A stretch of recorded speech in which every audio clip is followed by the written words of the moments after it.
Hello दोस्तों, स्वागत है आपका हमारे यूट्यूब चैनल स्टडी डायलॉग्स में। ये हमारी मेंस आंसर राइटिंग की सीरीज़ है। यहाँ पर हम लोग जो भी इम्पॉर्टेंट मेंस के जो टॉपिक्स होते हैं उनको डिस्कस करते हैं। और अभी आप सभी को पता है कि हमारी 18th लोकसभा, जो 18वीं लोकसभा है, उसके चुनाव हुए हैं। प्रधानमंत्री मोदी जी जो हैं उनको तीसरी बार प्रधानमंत्री बनाया गया है, ठीक है ना। तो ये जो हमारा टॉपिक है कि प्रधानमंत्री के बारे में हमें हर चीज़ पता होनी चाहिए, क्योंकि हमारा अब मेंस का क्वेश्चन यहीं से आ सकता है। क्योंकि ये बड़ी बात है कि कोई प्राइम मिनिस्टर अगर तीसरी बार बन जाए तो ये बड़ी बात हो जाती है एग्जामिनेशन पॉइंट ऑफ व्यू से भी, ठीक है। तो यहाँ पर हम सारे पॉइंट्स को डिस्कस करेंगे कि क्या क्या पावर्स हैं, ओथ कैसे ली जाती है, टर्म्स एंड कंडीशंस क्या क्या हैं, ठीक है ना, कि हेड ऑफ़ द गवर्नमेंट कौन होता है, कैसे अपॉइंट किए जाते हैं, और यहाँ तक कि हमारी जो 18वीं लोकसभा है उसके बारे में कितनी सीटें हैं, कौन कौन सी पार्टीज़ यहाँ पर आई हैं, क्या कोalition की गवर्नमेंट बनी है, और प्रधानमंत्री मोदी जी ने जब अपनी ओथ ली है, यानी कि जो शपथ ग्रहण समारोह किया है, तो किन किन अतिथियों को आमंत्रित किया है, ठीक है। तो अब आप इस टॉपिक की कि प्राइम मिनिस्टर का जो टॉपिक है वो हमारे मेंस आंसर राइटिंग के लिए कितना ज़्यादा इम्पोर्टेंस रखता है वो आप समझ ही चुके होंगे। आप चाहे किसी भी एग्ज़ाम की तैयारी क्यों ना कर रहे हो, चाहे आईएएस की कर रहे हैं या फिर पीसीएस की कर रहे हैं, बिहार के पीसीएस की, या फिर कोई और मेंस जिसमें कि मेंस दिए जाते हैं, है ना, सब्जेक्टिव ऐसे क्वेश्चंस पूछे जाते हैं, तो उन सभी एग्ज़ाम्स के लिए ये हमारा टॉपिक बहुत ज़्यादा इम्पोर्टेंस रखता है, ठीक है। तो चलिए शुरुआत करते हैं। और हमारी जो मेंस आंसर राइटिंग की सीरीज़ है ये हिंदी और इंग्लिश मीडियम दोनों ही बच्चों के लिए है। दोनों ही बच्चे हमारी इस सीरीज़ का प्रॉपर फ़ायदा उठा सकते हैं, ठीक है। तो चलिए अब हम शुरुआत करते हैं कि, और हाँ, यहाँ पर कौन कौन से क्वेश्चंस आपसे पूछे जा सकते हैं। देखिए, क्वेश्चन आपसे पूछा जा सकता है कि जो हमारे जो प्रधानमंत्री हैं, है ना, ऐसा हमारा मेंस में क्वेश्चन आ सकता है कि जो हमारे जो प्राइम मिनिस्टर हैं उनकी क्या क्या पावर्स हैं, क्योंकि ऐसे क्वेश्चंस कई बार पूछे भी गए हैं, ठीक है। या फिर ये पूछ सकते हैं कि उनकी क्या क्या रिस्पॉन्सिबिलिटीज़ रहती हैं, प्राइम मिनिस्टर की क्या क्या उनके फंक्शंस रहते हैं। ऐसे क्वेश्चन हमारे मेंस एग्ज़ाम में आ सकते हैं। तो हम ये सारा ही यहाँ पर डिस्कस करने वाले हैं। चलिए अब देखिए, अब पहले जान लेते हैं कि जो प्रधानमंत्री जो होते हैं, जो प्राइम मिनिस्टर जो हैं, वो हमारी सरकार के, हमारी गवर्नमेंट के हेड होते हैं हमारी इंडिया के पॉलिटिकल सेटअप में, ठीक है ना। यानी कि भारत की जो राजनीतिक व्यवस्था है उसमें जो हमारे जो प्रधानमंत्री हैं, जो प्रधानमंत्री बनते हैं, वो हमारी सरकार के मुखिया होते हैं। ये इंपॉर्टेंट पॉइंट है कि वो सरकार के मुखिया होते हैं और वह वास्तविक रूप से राज्य के भी मुखिया होते हैं, ठीक है। ही is the de facto head of the state. तो अगर de facto head of the state कहा जाए तो वो हमारे प्राइम मिनिस्टर होते हैं, ना कि प्रेसिडेंट होते हैं, ठीक है, यानी कि प्रधानमंत्री होते हैं। राज्य का मुखिया कौन हुआ, हमारे प्रधानमंत्री हो गए। अच्छा, अब इनको अपॉइंट कौन करता है, इनको अपॉइंट करते हैं, ठीक है। तो यहाँ पर हमारे जो प्रेसिडेंट हैं, नियुक्ति कौन करता है, भारत के राष्ट्रपति। तो अभी हमारी प्रेसिडेंट कौन है, वो है द्रौपदी मुर्मू जी। तो उन्होंने ही उनका अपॉइंटमेंट किया है, ठीक है, वो उन्हीं के द्वारा अपॉइंट किए गए हैं। He is the leader of the party और coalition that holds the majority of seats in the Lok Sabha. यानी वह उस पार्टी या गठबंधन का नेता होता है जो भारत की संसद के निचले सदन लोकसभा में बहुमत सीटें रखता है, ठीक है ना। तो जो हमारे जो प्रधानमंत्री हैं वही हमारी लीडर ऑफ द पार्टी होते हैं, या फिर पूरे कोएलिशन के जो लीडर होते हैं उन्हीं को पीएम बनाया जाता है प्रेसिडेंट के द्वारा। चलिए अगला देख लेते हैं, अगला पॉइंट क्या दे रखा है यहाँ पर। ये है responsible for the administration of the government. यानी कि जो पूरा भारत का जो प्रशासन है उसके लिए भी कौन जिम्मेदार होता है, तो वो भी हमारे प्राइम मिनिस्टर द्वारा ही करा जाता है। इनका जो जितना भी सारा काम होता है प्रशासन का, एडमिनिस्ट्रेशन का, वो प्रधानमंत्री द्वारा किया जाता है। और प्रधानमंत्री जो होता है वही चीफ स्पोक्स पर्सन होता है फॉर द गवर्नमेंट की पॉलिसीज़ के लिए। यानी सरकार की नीतियों के लिए जो मुख्य प्रवक्ता होता है ना, जो मुख्य प्रवक्ता के रूप में पॉलिसीज़ के बारे में जो बताएगा, उनके बारे में जो काम करेगा, तो वो भी कौन होंगे, वो भी हमारे प्राइम मिनिस्टर ही होंगे, ठीक है। चलिए आगे चलते हैं। आगे चलने से पहले जो हमारे चैनल पे जो बच्चे नए आ रहे हैं उनके लिए इन्फॉर्मेशन ये है। देखिए, हमारे चैनल पर हम लोगों ने कई सारी अपनी सीरीज़ चला रखी हैं। जैसे कि पहली है हमारी जीएस MCQ की। यहाँ पर हम लोग 8 करंट अफेयर 8 MCQs को डिस्कस करते हैं। और ये जो 8 MCQs हैं ये करंट अफेयर्स में से ही लिए जाते हैं, जो डेली करंट अफेयर्स होते हैं। और अब उनमें हमने एक नया इनिशिएटिव भी शुरू करा है कि हम ये 8 MCQs तो डिस्कस करेंगे ही, प्लस जो भी डेली इम्पॉर्टेंट जो वन लाइनर्स होंगे हम यहाँ पर ये भी इस वाली वीडियोस में डिस्कस किए जाते हैं। तो बहुत सारे बच्चे फ़ायदा उठा रहे हैं, आप भी फ़ायदा उठाइए, ठीक है। नेक्स्ट हमारी वीडियो है पॉलिटी MCQs की। यहाँ पर हम लोगों ने बहुत सारी वीडियोस बना रखी हैं और हर वीडियो में 10 MCQs को डिस्कस कर रखा है, बहुत अच्छे समझा रखी है राज्य व्यवस्था, आप जाके इसका फ़ायदा उठा सकते हैं। और अगली है हमारी NCERT की सीरीज़। NCERT में हमने 2 वीडियोस चला रखी हैं, एक हमारी NCERT डिटेल्ड एनालिसिस, यहाँ पर हम लोग फुल चैप्टर पढ़ाते हैं, फुल चैप्टर के बाद उसमें उसके अंदर से जो भी इम्पॉर्टेंट MCQs बनते हैं वो यहाँ पर डिस्कस किए जाते हैं, ठीक है। और ये हिंदी और इंग्लिश मीडियम दोनों ही के लिए, वैसे हमारी पूरा चैनल हिंदी और इंग्लिश मीडियम दोनों के लिए है, ठीक है। और यहाँ पर हम लोग नोट्स देते हैं, क्लास नोट्स पहले से बने बनाए आपको मिलते हैं, तो आपको खुद से नोट्स बनाने की कोई ज़रूरत नहीं है। और प्लस अगर आप देखेंगे कि हमारे चैनल पर कोई फ़ीस नहीं ली जाती, लेकिन अगर आप दूसरे चैनल्स या कोचिंग इंस्टीट्यूशंस की बात करेंगे जो बाकी हैं, बहुत से ऐसे हैं वो लोग फ़ीस चार्ज करते हैं MCQs के लिए, है ना, फुल चैप्टर के लिए। तो हमारे चैनल पर ऐसा कुछ नहीं है, आप एक बार जाकर देखेंगे तो आप जाकर देखिए, बहुत आपको फ़ायदा होगा। अगली है हमारी ट्रिक्स की। यहाँ पर हम लोग 5 MCQs को पढ़ाते हैं और बहुत अच्छे तरीके से ट्रिक के रूप में आपको MCQs याद करवाए जाते हैं। और अगली हमारी करंट अफेयर्स मंथली, जो पूरे महीने के जो इम्पॉर्टेंट करंट अफेयर्स होते हैं उनको वन लाइनर में कंपाइल करके दिया जाता है। जैसे कि हमारा जो मई का महीना है, ये पूरे महीने को हमने 61 लाइनर में कंपाइल करा है, तो आप जाके इसका भी फ़ायदा उठा सकते हैं। जाके पूरे महीने की एक मैगज़ीन के रूप में हमने कंपाइल करा है, आप जाकर देखिए ज़रूर। और मेंस टॉपिक्स की वही है जो मैं आपको पढ़ा रही हूँ। और अगर आप हमारी चैनल की कम्युनिटी पर जाएंगे तो वहाँ पर आपको रेगुलर बेसिस पर क्वेश्चंस मिलते हैं प्रैक्टिस के लिए, ज़रूर से अटैम्प्ट कीजिए, क्योंकि यहाँ पर आपकी प्री और मेंस दोनों की ही तैयारी करवाई जाती है, ठीक है ना। आपको फ़ायदा ही फ़ायदा होगा। हमारे चैनल में विज़िट कीजिए और अपने दोस्तों से, अपने फ्रेंड्स से भी हमारे चैनल को सब्सक्राइब ज़रूर करवाइए। तो चलिए अब आगे बढ़ते हैं।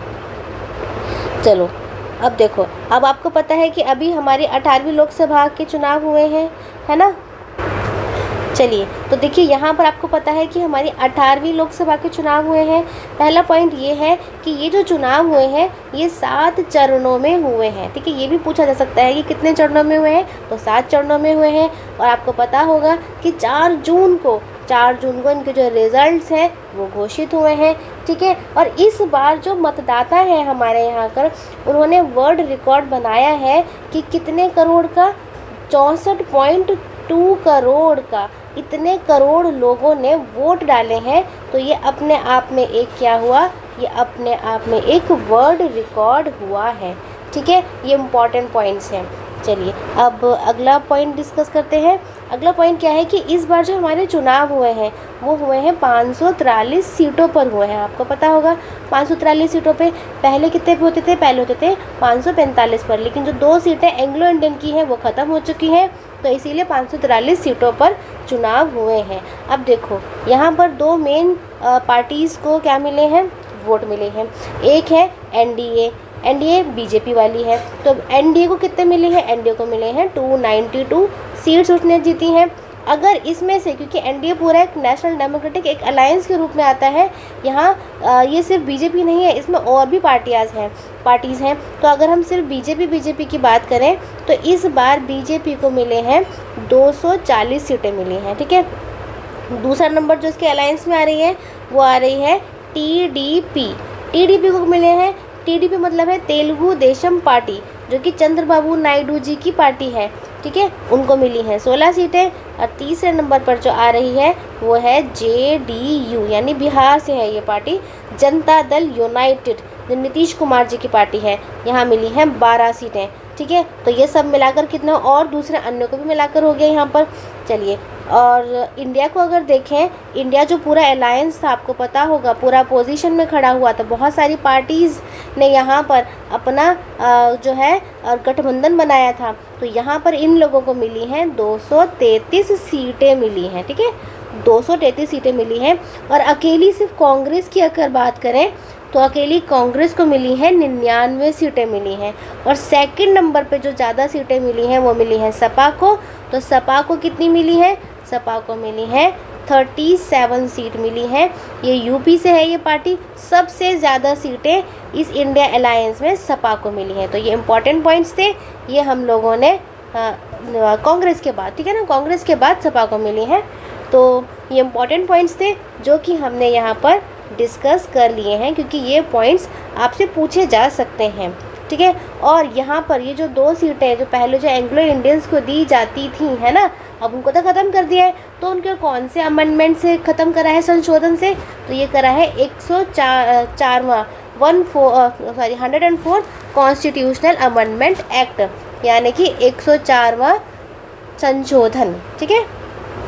चलिए अब हम, हाँ, और यहाँ पर ये भी इम्पोर्टेंट है कि अभी जो प्रधानमंत्री जी की जो शपथ ग्रहण समारोह हुआ है वो आपको पता होगा, वो 9 जून को हुआ है। तो यहाँ पर हमारे देश ने जो भारत है, उन्होंने किन किन लोगों को यहाँ पर आमंत्रित किया है, गेस्ट लिस्ट के रूप में किस किस को आमंत्रित किया है? तो हमारे पड़ोसी देशों को आमंत्रित किया है। जैसे कि अगर मैं यहाँ पर इंडिया का ही छोटा सा मैप बनाऊँ तो देखिए, ये बहुत रफ मैप है यहाँ पर। तो एक तो है हमारा श्रीलंका, ठीक है। तो एक श्रीलंका के प्रेसिडेंट को बुलाया है रानिल विक्रमसिंघे, इनको बुलाया है, ठीक है। फिर एक है शेचिल इधर की तरफ आता है, अफ्रीका की कंटिनेंट की तरफ आता है। तो एक शेचिल से बुलाया है, वहाँ के वाइस प्रेसिडेंट को भी आमंत्रित किया है, ठीक है। और एक है मॉरिशस भी इधर की तरफ पड़ता है, वहाँ से बुलाया है। नेपाल जो यहाँ पर है वहाँ से बुलाया है, ठीक है ना। मालदीव से बुलाया है, मालदीव को पता होगा थोड़े दिनों पहले बड़े सारे कन्फ्लिक्ट्स के रूप में भी आए थे इंडिया भारत के, ठीक है। और यहाँ पर जो हमारे बांग्लादेश है वहाँ से शेख हसीना जी को बुलाया है। और एक है भूटान, छोटा सा देश जो है यहाँ पर, तो भूटान से बुलाया है। तो ये हमें पता होना चाहिए कि किन किन देश के लोगों को यहाँ पर हमने गेस्ट के रूप में इनवाइट किया है, ठीक है। चलिए अब आगे समझ लेते हैं, आगे क्या है। अब देखो, अब ये जो लोकसभा बनी है ना, इसके अंदर जो हमारे मंत्री बने हैं वो सिर्फ, क्योंकि बीजेपी को इस बार फुल बहुमत नहीं मिला, आपको पता होगा कि फुल बहुमत के लिए कितना चाहिए, 272 प्लस सीटें चाहिए। और बीजेपी के पास अकेले के पास इतनी सीटें नहीं हैं, है ना। तो यहाँ पर मंत्री जो है इस बार बिहार से भी बहुत सारे मंत्री बने हैं, तो ये भी हमें जान लेना ज़रूरी है। देखिए, जो बिहार से मंत्री बने हैं वो कौन कौन से बने हैं ये जान लेते हैं। तो यहाँ पर एक है गिरिराज सिंह, वो कपड़ा मंत्रालय मिला है उनको, ठीक है। लल्लन सिंह, इनको पंचायती राज, पशुपालन, मछली पालन, डेयरी, ये सब मिला है। जीतन राम मांझी, इनको लघु एवं सूक्ष्म उद्योग मिला है, चिराग पासवान को क्या मिला है, खाद्य प्रसंस्करण मंत्रालय। और नित्यानंद राय को गृह राज्य मंत्री, इनको गृह राज्य मंत्री बनाया गया है। रामनाथ ठाकुर को कृषि एवं किसान कल्याण राज्य मंत्री। राजभूषण निषाद, इनको जल शक्ति राज्य मंत्री बनाया गया है। और जो सतीश चंद्र दुबे हैं, इनको कोयला एवं खान राज्य मंत्री बनाया गया है। तो ये जो अभी हमारे बीपीएससी के एग्ज़ाम होने वाले हैं, है ना, जो बीपीएससी एग्ज़ाम होने वाला है, इनमें ये क्वेश्चंस पूछे जा सकते हैं। तो आप उनको नोट डाउन कर लीजिए और बार बार रिवाइज़ करते हुए चलिए, ठीक है। ये हमारे प्री और मेंस दोनों के लिए ही इम्पॉर्टेंट हो जाते हैं। यहाँ तक कि अगर आप इंटरव्यू में भी जाएंगे तो भी आपसे पूछा जा सकता है कि कौन कौन से मंत्री ये किस मंत्रालय के मंत्री बने हैं, ये कहाँ के मंत्री बने हैं। तो ऐसे क्वेश्चंस पूछे जाते हैं, तो हमें ये इन पर भी हमें अपनी नज़र बना के रखनी चाहिए। चलिए अब अगला चलते हैं। अच्छा, अब हम अपने मेन टॉपिक पर आ जाते हैं। ये तो हमने जान लिया कि 18वीं लोकसभा में क्या क्या है जो हमारे एग्जामिनेशन पॉइंट ऑफ व्यू से बहुत ज़्यादा इंपॉर्टेंस रखता है। अब देखिए, कुछ आर्टिकल्स भी आते हैं जो हमारे प्री और मेंस दोनों में ही पूछे जाते हैं, ठीक है ना। तो एक है हमारा आर्टिकल यानी कि अनुच्छेद 75। तो अनुच्छेद 75 में क्या कहा गया है, उसमें कहा गया है कि जो काउंसिल ऑफ मिनिस्टर्स है shall be appointed by the president on the advice of the prime minister, ठीक है। आपको पता होगा, एक हमारे मेन होते हैं प्राइम मिनिस्टर, फिर उनकी एक होती है काउंसिल ऑफ मिनिस्टर, यानी कि पूरी काउंसिल है, यहाँ पर बहुत सारे मिनिस्टर्स होते हैं, उसकी काउंसिल होती है। तो अब पीएम को भी प्रेसिडेंट ही अपॉइंट करेंगे, ये हमने पढ़ा है। प्रेसिडेंट मतलब कि हमारे राष्ट्रपति, इनको अपॉइंट करते हैं। और जो हमारी पूरी काउंसिल ऑफ मिनिस्टर्स होती है, इनको भी प्रेसिडेंट ही अपॉइंट करते हैं, लेकिन प्राइम मिनिस्टर की एडवाइस पर।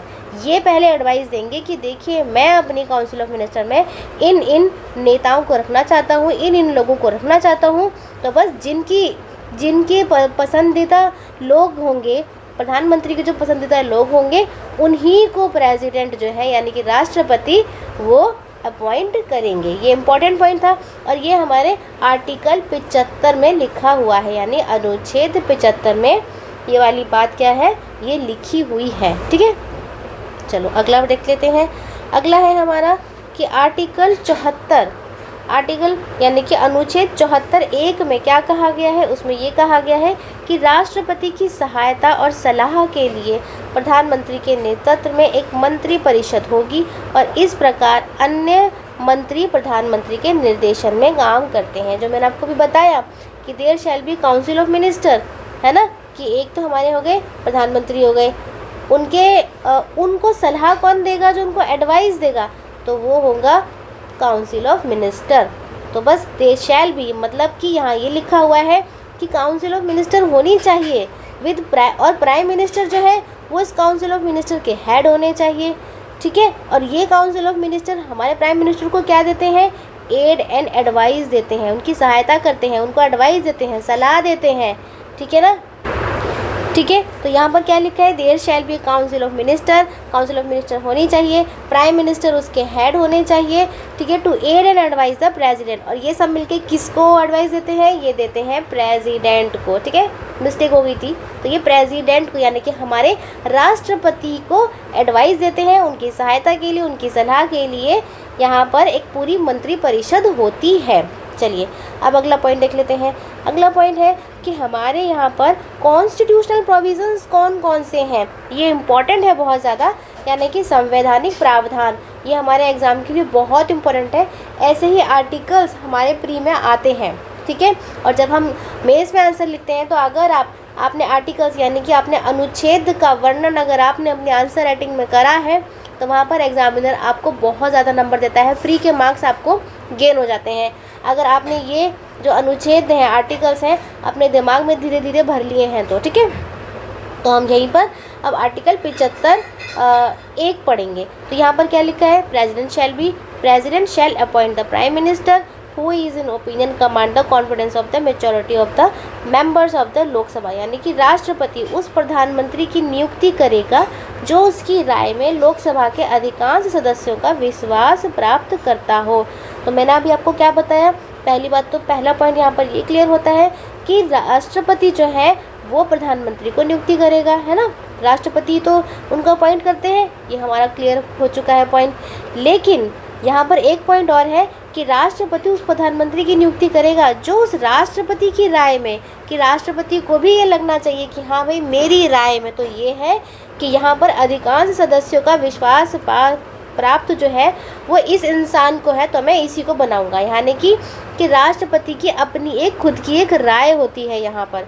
तो ये हमारा लिखा है अनुच्छेद 75(1) के अंदर लिखा है, यानी कि यहाँ पर मेजॉरिटी की बात करी जा रही है कि यहाँ पर president shall appoint the prime minister who in his opinion command the confidence of the majority of the members of the Lok Sabha, जिसके पास कॉन्फिडेंस पूरा होगा उसकी मेजॉरिटी का कि हाँ इसी के पास मेजॉरिटी है, तो बस उसी को क्या बनाया जाएगा, प्रधानमंत्री बनाया जाएगा। जैसे कि अभी फ़िलहाल किसके पास है, प्रधानमंत्री हमारे मोदी जी के पास थी, तो द्रौपदी मुर्मू जी ने किसे अपॉइंट करा, मोदी जी को अपॉइंट करा। ठीक है, चलिए अगला देख लेते हैं।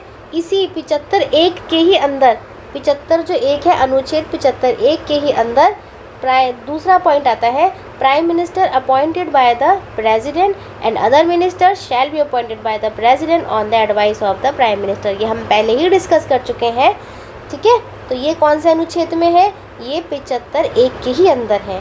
तीसरा क्या आता है, prime minister shall be head of the council of minister. तो ये बात भी किसके अंदर लिखी हुई है, अनुच्छेद 75(1) यानी कि आर्टिकल 75 क्लॉज 1 के अंदर ये बात लिखी हुई है। ठीक है, चलो अब हम डिस्कस कर लेते हैं आर्टिकल 75(2) क्या कहता है। आर्टिकल 75(2) ये कहता है कि president can be remove from the देखिए यहाँ प्रेसिडेंट नहीं आएगा, यहाँ पर प्राइम मिनिस्टर आएगा, ठीक है।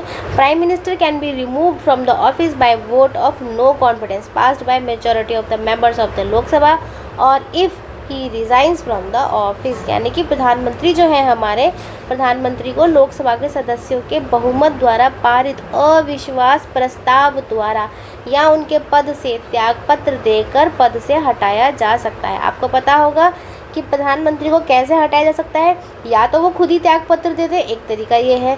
दूसरा तरीका ये है कि यहाँ पर उनके अगेंस्ट में अविश्वास प्रस्ताव पास हो जाए, ठीक है ना, यानी कि नो कॉन्फिडेंस मोशन उनके खिलाफ जो आए और वो नो कॉन्फिडेंस मोशन पास हो जाए। तो ये वाली बात किस में लिखी है, ये लिखी है आर्टिकल 75(2) में, ठीक है, यानी कि अनुच्छेद 75(2) में के अंदर लिखी है ये। अब है अगला पढ़ लेते हैं। अगला है article 75(3) council of minister shall be collectively responsible to the Lok Sabha, यानी कि मंत्री परिषद सामूहिक रूप से लोकसभा के प्रति उत्तरदायी होते हैं।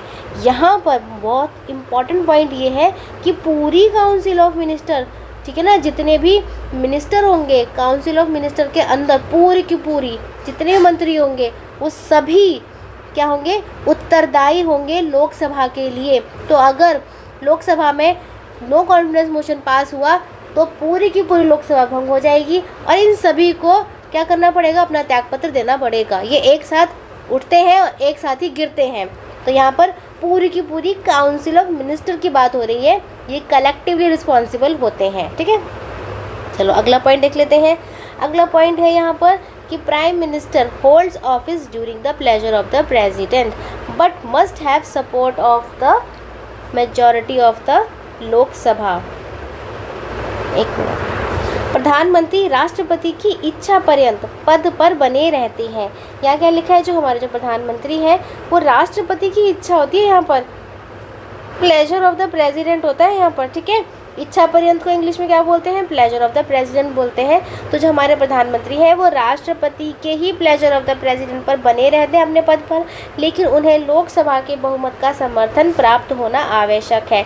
ऐसा नहीं है कि बस जब तक प्रेसिडेंट खुश है तो तभी तक प्रधानमंत्री बने रहेंगे, ना, ऐसा नहीं है। उन्हें पूरा की पूरा बहुमत होना चाहिए। अगर बहुमत नहीं है तो प्रेसिडेंट चाहे कितनी भी खुश हो, प्रधानमंत्री को अपने पद से त्यागपत्र देना ही होगा, ठीक है। तो यहाँ पर मेन इम्पोर्टेंट बात क्या है कि प्लेजर ऑफ द प्रेसिडेंट तो है ही, प्लस यहाँ पर बहुमत भी, पूरा समर्थन होना चाहिए बहुमत का, ठीक है। अगला आर्टिकल देख लेते हैं। अगला है आर्टिकल 84(2), ठीक है, 84 क्लॉज 2। प्राइम मिनिस्टर जो है उनको भारत का सिटीज़न होना यहाँ पर मस्ट है and member of either of the Lok Sabha और राज्यसभा, यानी कि जो हमारा जब प्रधानमंत्री है, जो चुना जाएगा प्रधानमंत्री, वो भारत का नागरिक होना चाहिए और लोकसभा या राज्यसभा में से किसी एक का सदस्य होना चाहिए, ठीक है। तो हमने कितने सारे आर्टिकल पढ़ लिए। ये सारे आर्टिकल हमारे लिए बहुत इंपॉर्टेंट है हमारे एग्जामिनेशन पॉइंट ऑफ व्यू से। तो ये सभी आपको अपनी कॉपी में नोट कर लेने हैं और बार बार इनको रिवाइज़ करना है, ठीक है। चलो अब आगे देख लेते हैं।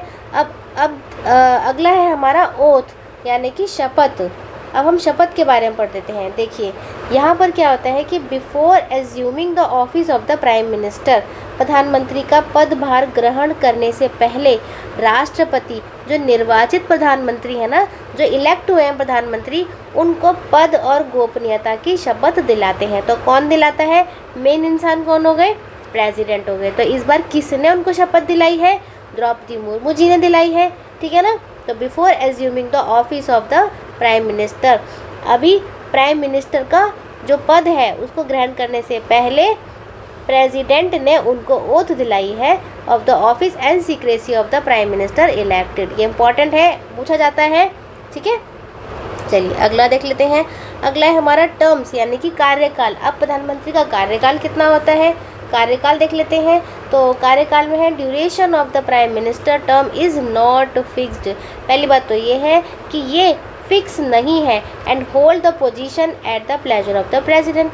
अब देखो ये फिक्स क्यों नहीं है, क्योंकि कभी भी नो कॉन्फिडेंस मोशन आ सकता है। हमने पढ़ा है कि अगर नो कॉन्फिडेंस मोशन आ गया तो इनकी सरकार गिर जाएगी, और गिर जाएगी तो जो भी इनका 5 साल का कार्यकाल जो होता है वो नहीं रहेगा। इसीलिए यहाँ पर क्या लिखा है कि इनका कार्यकाल फिक्स नहीं है, ठीक है ना। 1 साल 2 साल की या फिर 20 महीने 13 महीने कितने महीने, तो यहाँ पर फिक्स ये नहीं होता, क्योंकि यहाँ पर कॉन्फिडेंस की बात आती है, मेजॉरिटी की बात आती है, तो यहाँ पर ये कार्यकाल फिक्स नहीं होता, ठीक है। तो यहाँ पर प्रधानमंत्री की जो कार्यकाल है उनकी अवधि निश्चित नहीं होती, उनकी अवधि बिल्कुल भी निश्चित नहीं है। और ये आपको पता होगा कि इस बार जो हमारी सरकार बनी है वो गठबंधन से बनी है, कोएलिशन से बनी है, और जनरली ऐसा देखा गया है कि जब भी सरकार कोएलिशन से बनती है यानी गठबंधन से बनती है तो वो अपने पूरे 5 साल नहीं कर पाती, वो बीच में ही गिर जाती है, ऐसा जनरली देखा गया है,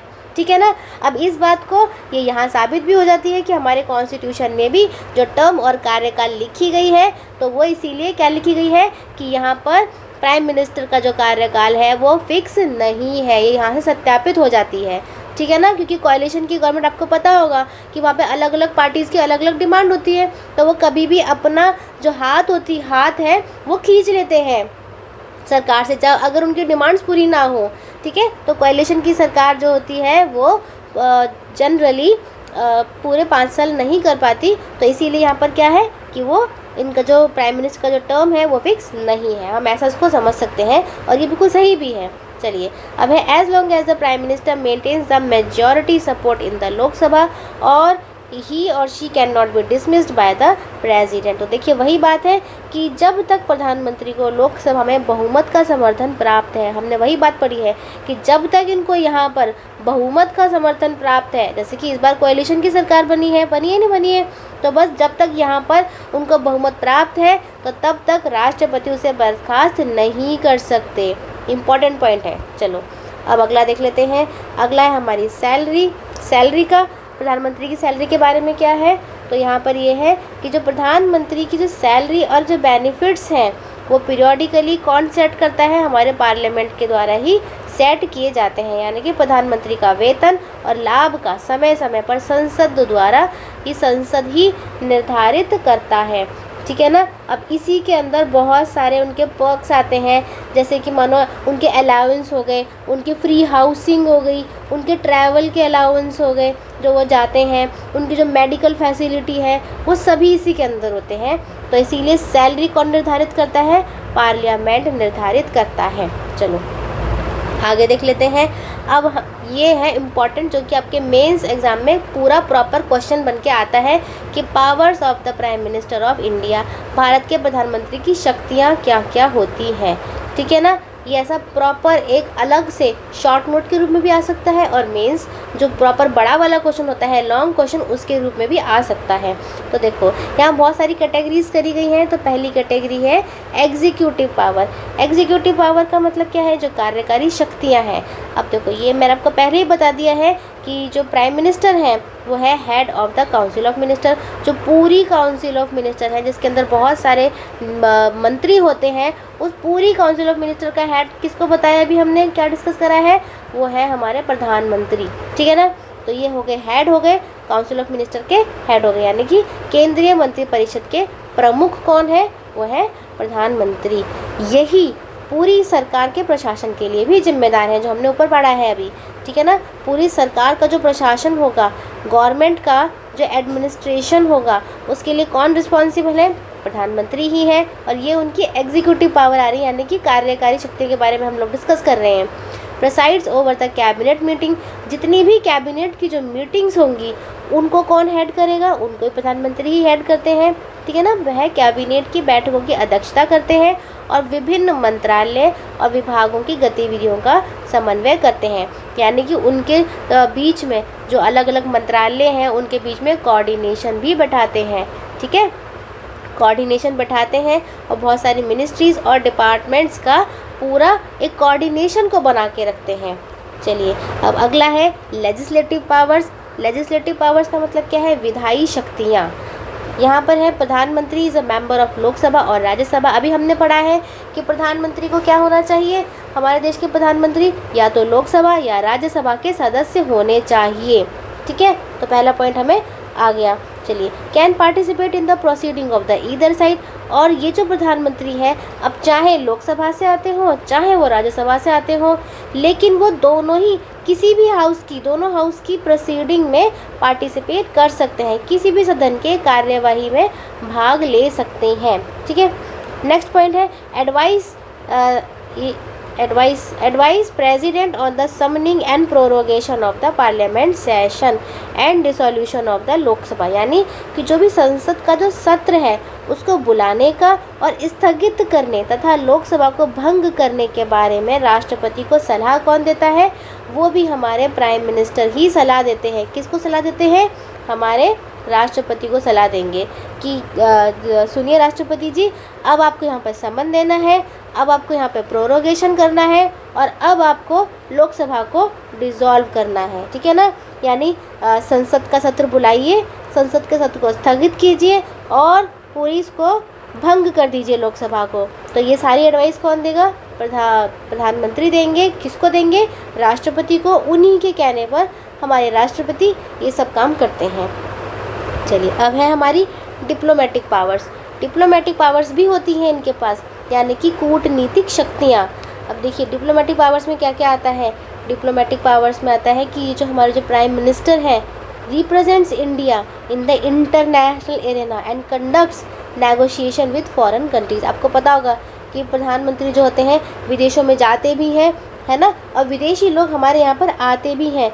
तो हमारे जो प्रधानमंत्री हैं वो अंतर्राष्ट्रीय क्षेत्र में भारत का प्रतिनिधित्व करते हैं। ठीक है, तो हमारे भारत का प्रतिनिधित्व कौन करेगा? हमारे भारत का प्रधानमंत्री। तो ये इम्पोर्टेंट हो गया। तो ये जो पावर है ये डिप्लोमेटिक पावर में आती है और विदेशी देशों के साथ बातचीत भी डिप्लोमेटिक पावर में ही आती है। और ये पावर किसके पास है? प्रधानमंत्री के पास है। He received foreign diplomats and dignitaries on the behalf of the president। वह राष्ट्रपति की ओर से विदेशी राजनयिकों और गणमान्य व्यक्तियों का स्वागत भी करते हैं। आपको पता होगा कि जब भी बड़े बड़े लोग आते हैं विदेशों से, कई वाइस प्रेसिडेंट आ रहे हैं, प्रेसिडेंट आ रहे हैं, प्राइम मिनिस्टर आ रहे हैं, तो उनका स्वागत भी कौन करता है? वो प्राइम मिनिस्टर ही करते हैं। ठीक है ना। चलिए अगला देख लेते हैं। अब आती हैं कुछ इमरजेंसी शक्तियाँ होती हैं, इमरजेंसी पावर्स, यानी कि आपातकालीन शक्तियाँ। इसमें क्या है? इन टाइम्स ऑफ नेशनल इमरजेंसी, जैसे कि मानो कि राष्ट्रीय आपातकाल के टाइम पर, ये नेशनल इमरजेंसी की बात हो रही है, तो जो हमारे प्रधानमंत्री हैं वो एडवाइस सलाह देते हैं प्रेसिडेंट को on the measure to be taken to protect the security of the India. यानी प्रधानमंत्री जो है वो राष्ट्रपति को अपनी भारत की सुरक्षा के लिए कौन कौन से कदम उठाए जाने वाले हैं, है ना, ये कदम उठाने चाहिए, ये वाले उपाय करने चाहिए, तो ये सब की सलाह राष्ट्रपति को कौन देता है? ये भी प्रधानमंत्री ही देते हैं, प्राइम मिनिस्टर ही देते हैं। अब देखिए, अब कुछ इनकी अपॉइंटमेंट पावर्स भी होती हैं। नेक्स्ट पॉइंट क्या है? अपॉइंटमेंट पावर्स, यानी कि नियुक्ति शक्तियाँ। कि प्रधानमंत्री जो है वो बहुत सारे अपॉइंटमेंट्स भी करते हैं। अब यहाँ पर prime minister advices the president, यहाँ पर भी प्राइम मिनिस्टर राष्ट्रपति को सलाह देते हैं कि देखिए आपको इन लोगों को अपॉइंट करना है। ठीक है ना। प्रधानमंत्री निम्नलिखित नियुक्तियों के संबंध में राष्ट्रपति को सलाह देते हैं। तो वो कौन कौन से पद हैं? जैसे कि उच्च न्यायपालिका का पद हो गया, मतलब कि हायर जुडिशरी। ठीक है ना, यहाँ पर हायर जुडिशरी की बात हो रही है। तो हायर जुडिशरी में भी जो बड़े बड़े पद हैं, अपॉइंटमेंट टू द जुडिशरी, आपको पता होगा कि हाई कोर्ट और सुप्रीम कोर्ट में जजेस का अपॉइंटमेंट होता है, तो ये उन्हीं की बात हो रही है यहाँ पर। ठीक है, तो वहाँ पर देते हैं। गवर्नर, किस गवर्नर को करना है, यहाँ पर भी प्रधानमंत्री की ही सलाह चलती है। किसको चीफ इलेक्शन कमिश्नर बनाना है, प्रधानमंत्री की सलाह चलेगी। ठीक है ना। कंट्रोलर एंड ऑडिटर जनरल करना है, यानी कि भारत के नियंत्रक और महालेखा परीक्षक। ठीक है, और attorney general of India, Bharat के महान्यायवादी। इन सभी के अपॉइंटमेंट में प्रधानमंत्री सलाह देते हैं। किसको सलाह देते हैं? प्रेसिडेंट को सलाह देते हैं। ठीक है, तो मेन इंसान कौन हो गए? मेन वैसे इन्हीं के पसंद के लोग यहाँ पर आएंगे, बस ये सिर्फ क्या करेंगे? अपॉइंट कर देंगे। ठीक है, चलिए अब अगला देख लेते हैं। अब है फाइनेंशियल पावर्स। फाइनेंशियल पावर्स में क्या है? यहाँ पर प्रधानमंत्री ही रिस्पॉन्सिबल होता है, responsible for the overall economic and financial management of the country. प्रधानमंत्री देश के समग्र आर्थिक पूरा जो भी आर्थिक गतिविधियां हैं, वित्तीय प्रबंधन है हमारे देश के, उनके लिए जिम्मेदार होता है। ठीक है, हिज और हर गवर्नमेंट रिप्रेजेंट्स द आंसर, ठीक है, एक मिनट, ये गलती हो गई यहाँ पर एनुअल बजट आएगा। ठीक है, ये गलत है, स्पेलिंग गलत है, यहाँ क्या आएगा, एनुअल बजट। ठीक है, एनुअल, तो हिज और हर government represents annual budget to the parliament and ensure it is passed, यानी कि हमारे जो प्रधानमंत्री हैं उन्हीं की सरकार जो है संसद में वार्षिक बजट पेश करती है और यह सुनिश्चित भी करती है कि उनका जो बजट है वो पारित हो जाए। आपको पता होगा कि अगर बजट भी पारित नहीं हुआ तो भी सरकार गिर सकती है, ये मोस्ट इम्पॉर्टेंट पॉइंट होता है, इसीलिए बजट को पास होना बहुत इम्पॉर्टेंट होता है। ठीक है, चलो अगला देख लेते हैं। अब है functions and responsibilities of the prime minister of India, यानी कि भारत के प्रधानमंत्री के क्या कार्य हैं, क्या उनकी जिम्मेदारियां हैं, ये भी क्वेश्चन आपके इसमें आ सकता है। ठीक है, तो पहला क्या है पॉइंट यहाँ पर, recommending the individual for the appointment as a minister by the president. ये हम पहले भी डिस्कस कर चुके हैं कि राष्ट्रपति द्वारा मंत्री के रूप में नियुक्ति के लिए व्यक्तियों की सिफारिश करना, यानी कि जो हमारे जो प्रधानमंत्री हैं वही सिफारिश करते हैं कि प्रेसिडेंट जी कि मैं इन लोगों की सिफारिश कर रहा हूँ और आप प्लीज़ इन लोगों को क्या कर दीजिए, इनकी नियुक्ति कर दीजिए, इनको अपॉइंटमेंट कर दीजिए आप। ठीक है, तो बस ये वही पॉइंट है, बस ये है कि यहाँ पर कैटेगरी में ये डिवाइड कर दिया गया है, कभी फंक्शंस में, कभी पावर्स में। ठीक है, पॉइंट सारे वही हैं जो हमने पहले डिस्कस कर लिए हैं। चलिए, अब प्रधानमंत्री जो होते हैं वही पोर्टफोलियोज़ को रीअसाइन करते हैं, यानी कि जो उनके मंत्री हैं उनके विभागों का आवंटन और पुनः आवंटन। आपने देखा होगा कि प्रधानमंत्री मोदी जब से बने हैं तब से कई सारे डिपार्टमेंट और मिनिस्ट्रीज़ का जो पोर्टफोलियो है उसको चेंज कर चुके हैं, है ना। कभी कोई मंत्री बन जाता है तो कभी कोई मिनिस्टर बन जाता है। तो बस इसका ये मतलब यही है कि यहाँ पर विभागों का आवंटन और पुनः आवंटन, कि एक बार आवंटन कर दिया यानी कि पोर्टफोलियो असाइन कर दिया और फिर दोबारा चेंज करके किसी और को मंत्री बना दिया। बस यहाँ पर इस चीज़ का मतलब यही है कि रीअसाइनिंग पोर्टफोलियोज। ठीक है, नेक्स्ट पॉइंट है मिनिस्टर्स रेजिग्नेशन, किसी मंत्री से इस्तीफ़ा मांगना। तो ये काम भी किसका है, ये काम भी है हमारे प्रधानमंत्री का ही है, कि यही जो है मिनिस्टर से रेजिग्नेशन मांग सकते हैं कि और क्या कर सकते हैं, उनको डिसमिस कर सकते हैं। अगर उस मिनिस्टर की और प्राइम मिनिस्टर की ओपिनियन में कोई भी कन्फ्लिक्ट रहता है, कोई भी मतभेद रहता है, तो प्राइम मिनिस्टर इस मिनिस्टर को क्या कर सकते हैं, इस्तीफ़ा मांग सकते हैं। चलो अगला पॉइंट देख लेते हैं। अगला है यहाँ पर presiding over the meeting of council of minister. ये मैंने आपको बता ही दिया है कि काउंसिल ऑफ मिनिस्टर की जो भी मीटिंग होगी उसके ऊपर प्राइम मिनिस्टर ही प्रेसाइड करेंगे। ठीक है, प्राइम मिनिस्टर ही गाइड करते हैं, डायरेक्शन देते हैं, कंट्रोल करते हैं, कोऑर्डिनेट करते हैं एक्टिविटीज़ सारे मिनिस्टर्स की, यानी कि सभी मंत्रियों की गतिविधियों का मार्गदर्शन हमारे प्राइम मिनिस्टर करेंगे, निर्देशन वही करेंगे, नियंत्रण भी रखेंगे और समन्वयन भी करेंगे। ये इंपॉर्टेंट पॉइंट है। ठीक है, bringing about the collapse of the council of minister by resigning from the office. और अगर हमारे प्रधानमंत्री ने रिज़ाइन कर दिया, अगर प्रधानमंत्री ने रिज़ाइन कर दिया तो पूरी काउंसिल ऑफ मिनिस्टर जो है वो कोलैप्स हो जाएगी। ठीक है, यानी कि पद से इस्तीफ़ा देकर मंत्री परिषद को ध्वस्त कर सकते हैं। तो पूरा काउंसिल ऑफ मिनिस्टर क्या हो जाएगा, वो ध्वस्त हो जाएगा, यानी कि ख़त्म हो जाएगा, उसका दी एंड हो जाएगा अगर प्रधानमंत्री ने अपने पद से इस्तीफ़ा दे दिया तो। ठीक है, चलिए अगला देख लेते हैं। अब इनके जो है राष्ट्रपति से संबंधित हम फंक्शन जो है वो देख लेते हैं। तो यहाँ पर क्या है, राष्ट्रपति से संबंधित भी इनके बहुत सारे फंक्शन हैं, जैसे कि inform the president of all decision. ये प्राइम मिनिस्टर की ही रिस्पॉन्सिबिलिटी होती है यहाँ पर, कि जो प्राइम मिनिस्टर हैं वो प्रेसिडेंट को, है ना, जो हमारे राष्ट्रपति हैं उनको जितने भी डिसीज़न लिए जाए उनके बारे में बताएं, काउंसिल ऑफ मिनिस्टर के बारे में जो डिसीज़न ले रहे हैं उनके बारे में बताएं। तो यानी कि हिंदी में अगर देखें तो संघीय मामलों के प्रशासन और विधायी प्रस्तावों के संबंध में जो मंत्रिपरिषद द्वारा लिए गए सभी निर्णयों से राष्ट्रपति को अवगत कराते हैं। ठीक है, मंत्रिपरिषद हमने पढ़ लिया है कि मंत्रिपरिषद ने जितने भी विधायी प्रस्तावों के बारे में निर्णय लिए हैं और संघीय मामलों के बारे में जो निर्णय लिए हैं, तो प्रधानमंत्री किसको बताएंगे, प्रधानमंत्री जाकर बताएंगे प्रेसिडेंट को, ठीक है, उनको इन्फॉर्मेशन देंगे कि देखिए हमारी काउंसिल ऑफ मिनिस्टर ने ये निर्णय लिया है, आप इसके बारे में जान लीजिए। चलो नेक्स्ट पॉइंट है provide guidance to the president in regard to appointment of the key official, जो हमने ऊपर डिस्कस कर लिया है ऊपर, है ना। अधिकारियों की नियुक्ति के संबंध में राष्ट्रपति को मार्गदर्शन प्रदान करता है। अभी हमने पढ़ा है कितने बड़े बड़े पदों को प्रधानमंत्री क्या करते हैं, उनके बारे में सलाह देते हैं राष्ट्रपति को कि देखिए राष्ट्रपति जी आप इनको यहाँ पर अपॉइंट करिए, मैंने आपको सलाह दे दी है, ठीक है। चलो अब है रिलेटिंग टू द पार्लियामेंट, संसद से भी संबंधित बहुत सारी रिस्पॉन्सिबिलिटीज़ हैं। वो कौन सी है, देखो पहली क्या है, advising the president on the summoning and prorogation of the session of the parliament. ये वही है जो हमने पहले पढ़ा है कि संसद में सत्र बुलाइए, है ना, संसद में सत्रावासन के संबंध में राष्ट्रपति को सलाह देना, ये प्रधानमंत्री के ही काम है ना। डिसोल्यूशन ऑफ द लोकसभा, ठीक है, recommending the dissolution of the Lok Sabha, यानी कि लोकसभा को भंग करने की सिफारिश भी कौन करेगा, प्रधानमंत्री ही करेगा। किससे करेगा, प्रेसिडेंट यानी कि राष्ट्रपति से।